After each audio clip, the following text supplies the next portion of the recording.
Noong Pebrero 28, nagsimula ang gera sa Tehran. Pero ngayon, hindi na doon ang laban.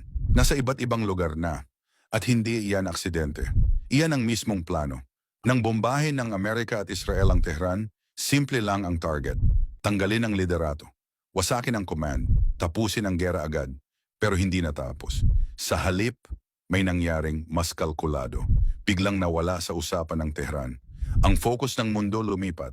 Strait of Hormuz, Bab al-Mandeb, rockets mula Lebanon, drones mula Iraq papuntang Saudi, sunod-sunod na frontlines, iba't ibang bansa.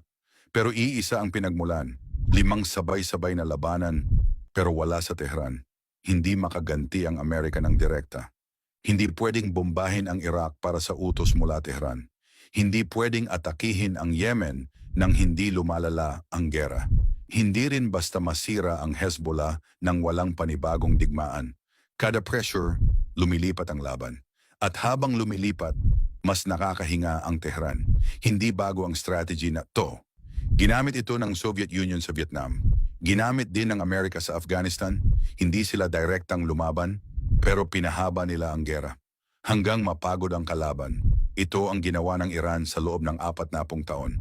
Hindi lang isang army, kundi isang network. Mga grupo sa Lebanon, Iraq, Yemen, hiwa-hiwalay, pero konektado. Kahit tamaan ng isa, hindi bumabagsak ang kabuuan.